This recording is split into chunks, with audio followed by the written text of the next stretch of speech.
in the book of Ezra. Find Psalms and start working the other way. In the book of Ezra, chapter 3, verse 10, it reads, "When the builders laid the foundation of the temple of the Lord, the priests stood in their apparel with trumpets, and the Levites, the son of Asaph, with cymbals, to praise the Lord according to the ordinance of King David of Israel. And they sang responsively, praising and giving thanks to the Lord, for He is good, and His mercy endures forever towards Israel. Then all the people shouted with a great shout, when they praised the Lord, because the foundation of the house of the Lord was laid. But many of the priests and the Levites and the heads of the fathers' houses, old men who had seen the first temple, wept with a loud voice when the foundation of this temple was laid before their eyes. Yet many shouted aloud for joy, so that the people could not discern the noise of the shout of joy from the noise of the weeping of the people. For the people shouted with a loud shout, and the sound was heard afar off." Now I realize that you are hearing this passage probably for the first time in a very long time. But you must understand that I've been looking at it for days now, and it's probably a little more in my spirit than it has gotten into your spirit at the moment. But this last phrase has captured me. The sound was heard afar off. Because I pray with all my heart that the sound of this tabernacle, the sound of this house of worship, the sound of this church is heard afar off. In fact, I pray that all the churches that name the name of Jesus Christ raise a sound which cannot be muffled, which cannot be muzzled, but a sound which is heard afar off. And I'm not talking about tickling of ears. I'm talking about a sound that comes from heaven. I'm talking about the sound of salvation. I'm talking about the sound of healings. I'm talking about the sound of deliverances. I'm talking about the sound of praise, the sound of worship. I'm talking about the fire of the Holy Ghost. I'm talking about a sound from heaven in the house of God once again that the world hears afar off. Now I understand that they took the sound of prayer out of schools, and schools are a mess. And I understand that they took the sound of truth and integrity and reverence out of the halls of government, and government is a mess. But God forbid that we should ever take the sound of heaven, the sound of glory, the sound of the Holy Ghost, the sound of the Lord out of the house of Jesus Christ. Lord of mercy, where would we be without the sound of heaven in the sanctuary of the living God?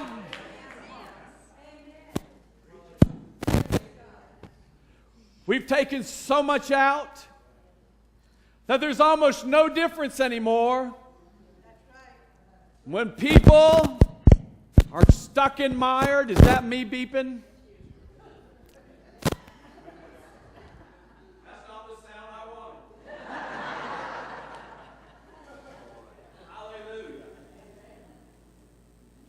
I hope the same sermon is in here as was in my belt pack.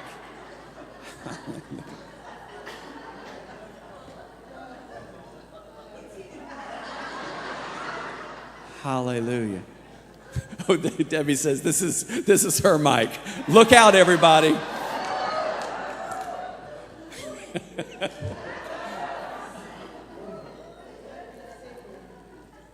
Reminds me of a little song. And it goes like this. Jesus, Jesus, Jesus. All right, stop that. Praise the Lord. But my point is that if the church ever loses the sound, when people come in from the world in the worst spot of their life, whether they're mired in sin, whether in the middle of heartbreak, whether the weight of the world is pressing them on their shoulders, whatever the situation may be, and if they come out of the world and into the church and the church doesn't sound any different than the world, what good have we done them? What the world needs to hear is the sound of heaven. What the world needs to hear is something different in here than what they're hearing out there. What the world needs to hear is some hope and some faith and some, you're more than a conqueror. You're an overcomer. Hallelujah. What the world needs to hear is that disease is not incurable, but you are the healed of the Lord. What the world needs to hear is you're not going down for the third time, but the Lord can say, peace be still to your stormy waters. What the world needs to hear is something different in here than what they're hearing out there. Hallelujah. There have been 2 prophecies spoken over this house regarding the sound of the house. First one was spoken by Bishop Tony Miller on November 10, 2011, and this is a portion of his lengthy prophecy. He said, there is an attractive sound that is going to come out of your house, an attractive sound. And people will come from near and far.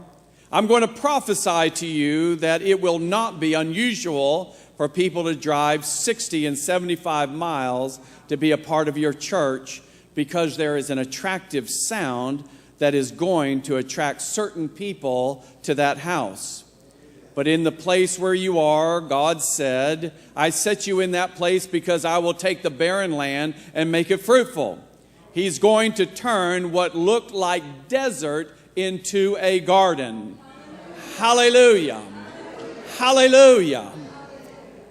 Almost a year later, last Sunday on September 16, 2012, Pastor David Ellis spoke this prophecy over us.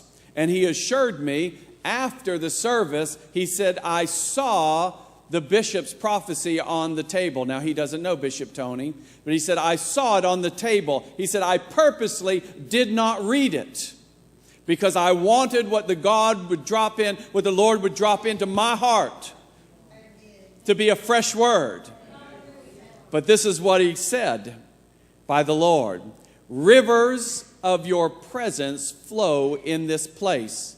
Healing flows, healing flows, healing flows, healing flows, worship and praise. This place is designated to exalt His name. This congregation is joined together to be a voice, to be a force, to be a bridge, to be a place of healing. Now, do you see the similarities between the 2 prophecies? One talks about the sound coming from the house. The other one talks about the voice of the congregation that will serve to be a force, a bridge, and a place of healing. So I go back to my original statement. There has to be a sound coming from the house of the living God. Now, what was the sound that was coming from this? In Ezra 3, when they were laying the foundation stones, what was the sound that was coming from the congregation?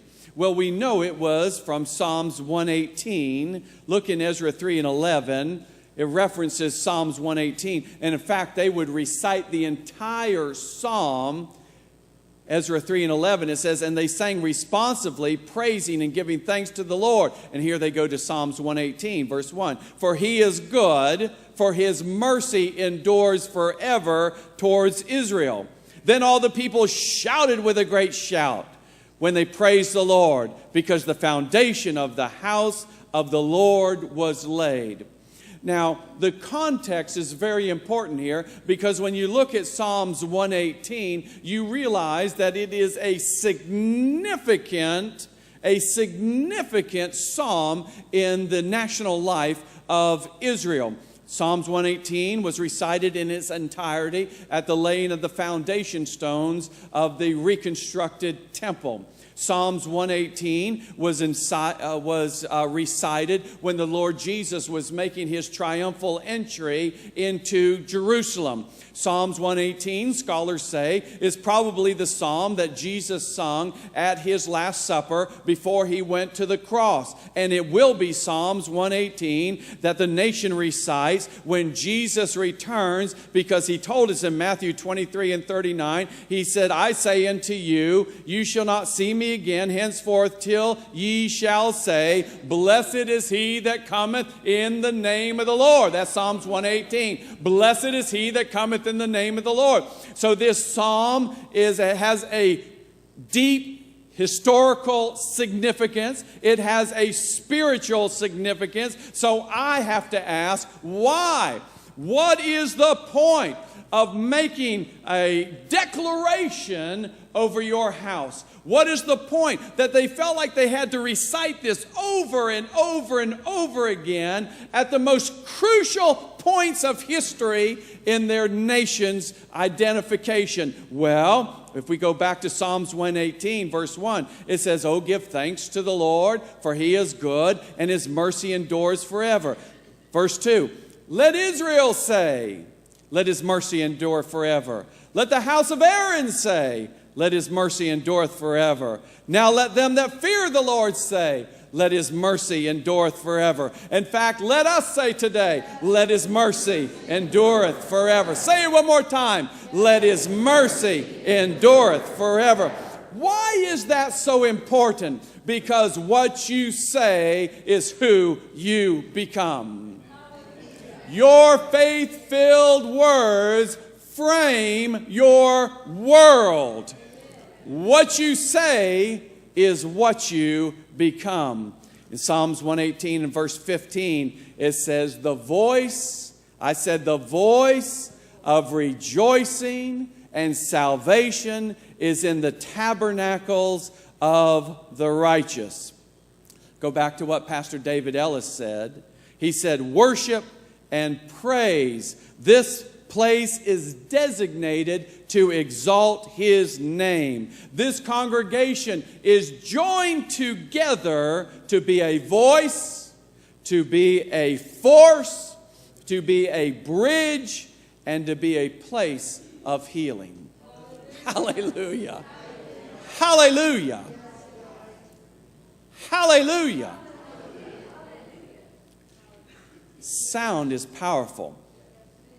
Sound, just in its natural properties, is so powerful. The right sound could break out these windows. In fact, the right sound could level these walls. Sound is a powerful thing. When you hear a sound, the first thing you want to know is, where did that come from? Have you ever heard a bang or a slam or a shout or something? And what do? You look around. Where did that come from? Because sound points to an origin. It had to come from someplace. Sound travels until it is either absorbed or it's reflected. Sound is looking for something to absorb it, to receive it. Sound will either attract you or sound will repel you. Sound, and just in its natural properties, is a very, very significant and powerful force. Sound in its emotional properties may be even more powerful, because sound penetrates straight to the heart, bypassing the mind. That's why music and praise and worship is so significant, because it speaks to the heart and not to your mind. Your mind doesn't have to analyze it anymore. You don't have to think it through anymore. You're in a different dimension then. You're in a heartfelt place with music. But sound also has spiritual properties. Spiritual sound comes from heaven. When the day of Pentecost was fully come, they were all in one place and all in one accord, and there came, as it were, a sound from heaven as of a rushing mighty wind, and it filled all the house, and there were tongues of flame upon each one of them, and they were all filled with the Holy Spirit and began to speak with other tongues as the Spirit gave them utterance. That's a very important passage. Let me break it down for you. There was a sound that came from heaven as of a mighty rushing wind. And what did that sound do? It filled the house. It filled the house before it ever filled the people.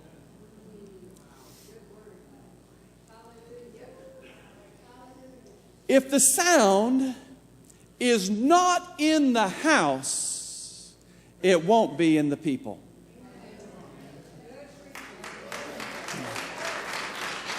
Now, you might say, well, I can receive an unction and a move of the Spirit independent of the house, and that's absolutely true. You can. But generally speaking, if the sound is not in the house, it will not be in the people.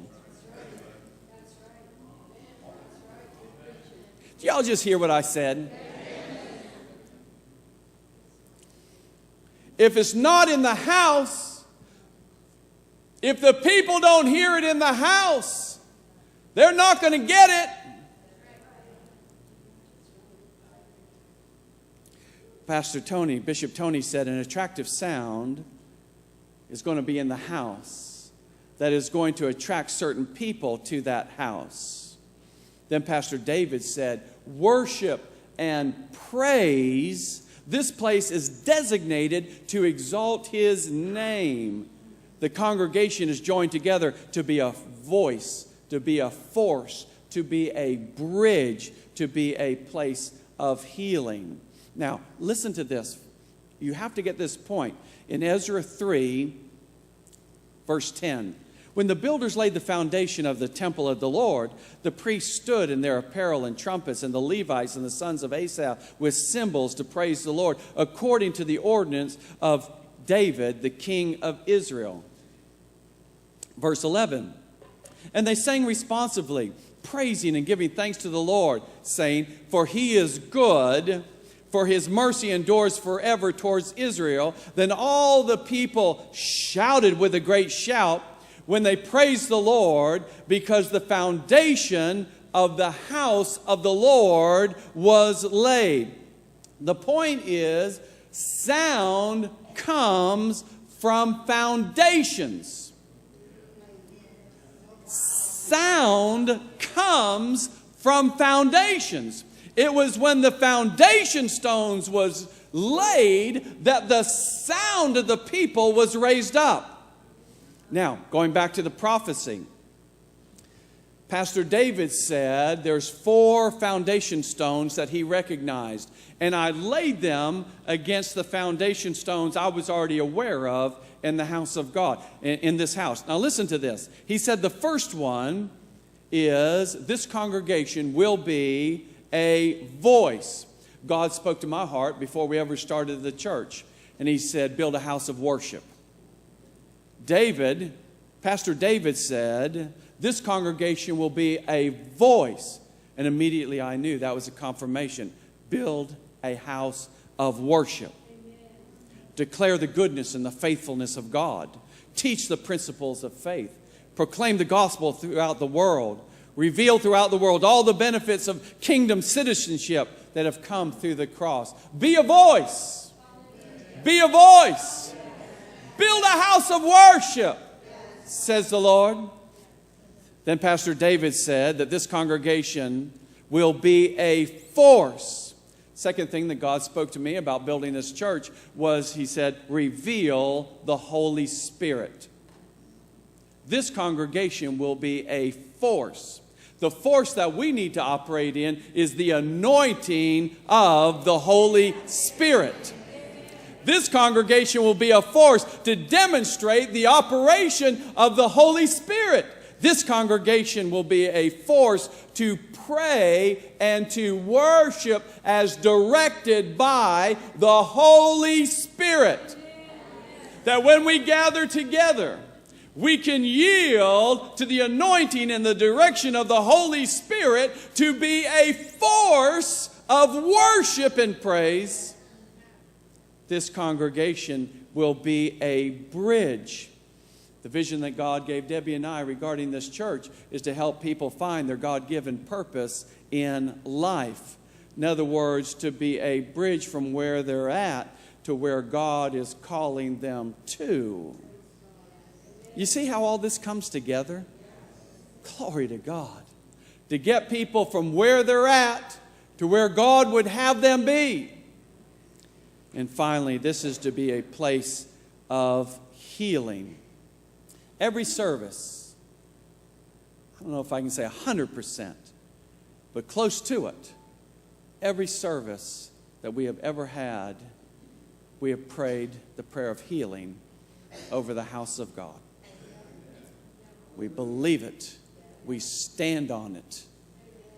If anybody's in this house has been healed by a touch of God, say amen. Amen. Praise the Lord. Now, word spoken over us was an attractive sound will come out of your house. An attractive sound will come. When you say attractive, that means you're trying to attract somebody. You want somebody to come to the house.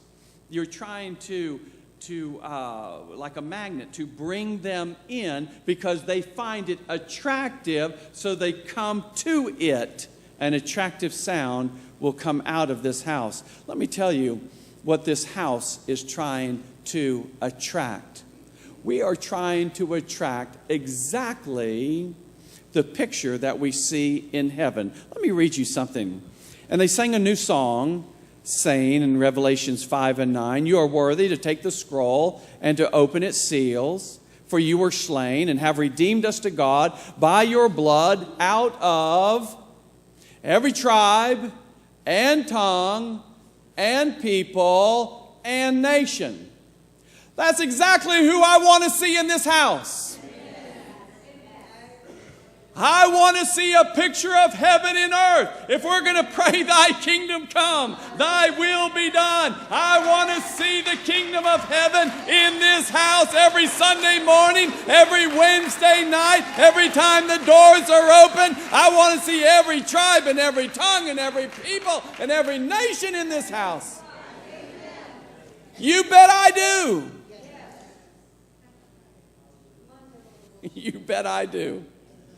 Hallelujah. Hallelujah. Praise the Lord. That means multiple generations, multiple races, multiple nations. I mean everyone that can get into heaven, I want to get them into this house. I said everyone that can get into heaven, I want to get them into this house.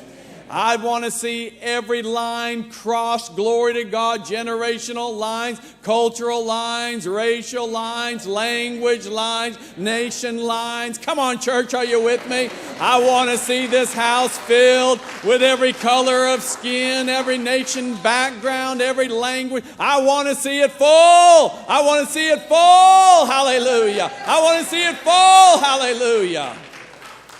Praise the Lord. Praise the Lord. Now, he said that he would send certain people in the prophecy, that certain people will be attracted to the house. They're attracted to the sound of the house. And I have to receive that as those certain people are the ones that are coming to help us develop the sound. There's going to be people coming into the house to join the people that are already in the house. People of vision that says, "You know what? I've been looking for that." I hear this so often. People come up to me and say, "I've been looking for this church for years. For years and years and years. I've been praying this church in for years. I've been looking for a church like this for years." Certain people being attracted to the sound to say, "I've got the same vision. Let's build this thing." Hallelujah. Now, here's the thing, and I'm closing on this. Worship team, you can come. I'm closing on this, but this may be my most important point. And so turn to your neighbor and say, "Start listening now." Hallelujah. This is the most important point of the message. I'm going back to Ezra 3, and I'm going to start in verse 12. But many of the priests and the Levites and the heads of the fathers of houses, old men who had seen the first temple, wept with a loud voice when the foundation of this temple was laid before their eyes. Yet so many shouted aloud for joy, so that the people could not discern the noise of the shout of joy, the noise from weeping of the people. For the people shouted with a loud shout, and the sound was heard afar off. What happened right there? There were people that were involved in the construction process, the laying of the foundation stones.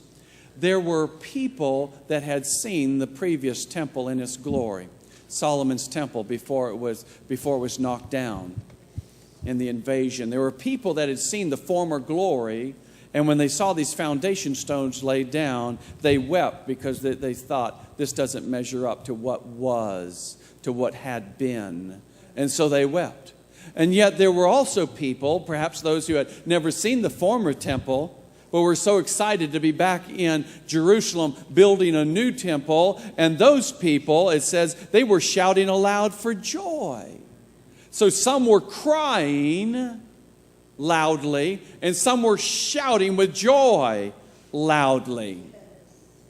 And the message is that some who are looking at the past saying there was a former glory and this is just the beginning of new, it doesn't matter, it doesn't measure up to what I have seen before, they wept.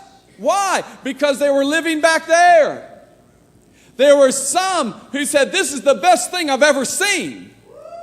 This is glorious. We're building a temple again. God is moving back into the nation again. He's exalting the exiles one more time. He's found a remnant that wants to build a temple. Glory to God. Let's give the Lord a shout of praise. The foundation stones are laid, and God is back in Israel once again. Now, I say this because as a church where prophecy has been spoken over us regarding the sound that is going to come out of this church, regarding the sound that is coming out of this church, that when we lay our foundation stones to be a voice, to be a force, to be a bridge, to be a place of healing, our foundation stones of worship, of revealing the Holy Spirit, of helping people find their God-given purpose in life, and sound begins to rise up. Sound begins to rise up. We who have been around a long time, we cannot cry about days gone by, but what we must do is rejoice with the youngers that have never seen it before and are so happy to see what God is doing in their lives. What are you saying, Pastor? What I'm saying is there must be a transfer of sound. There must be a transfer of sound. Why? Because the younger generation needs the anointing and the power of the Holy Ghost in their lives like never before. There is more forces arrayed against the younger generation than we ever had to face. And we've got to get them equipped and prepared and aware of what heaven's sound is really like. Now listen. What you don't do is retool, compromise, water down the sound to make it more palatable for the next generation.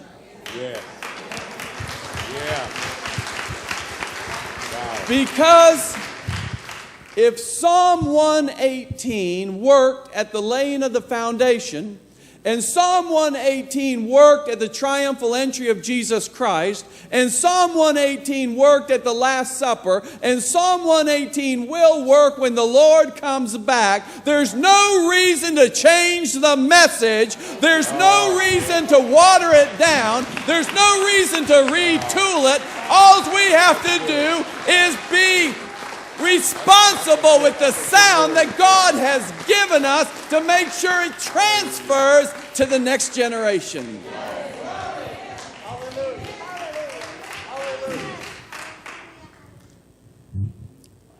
This church is going to invest greatly in the next generation. We're not going to change anything. We're not going to change our message. We're not going to change our style of worship. We're not going to change the Holy Ghost. We're not going to change worship in the Spirit, praying in the Spirit, tongue, interpretation in the tongue. We're not going to change the whole gospel of Jesus Christ. We're not going to shave one jot or tittle off of it. We're not going to keep from running the aisles and shouting and whooping and carrying on when somebody gets healed or somebody gets saved or somebody gets delivered. No, we're not changing anything. We're just simply going to invest it into a younger generation that will raise up to know what the power of the Holy Spirit is all about, so that when we are long and gone, if the Lord should tarry, we've got another generation that will make a sound that is heard far off. Hallelujah. Come on, stand up. Let's give the Lord a praise. Hallelujah. Hallelujah.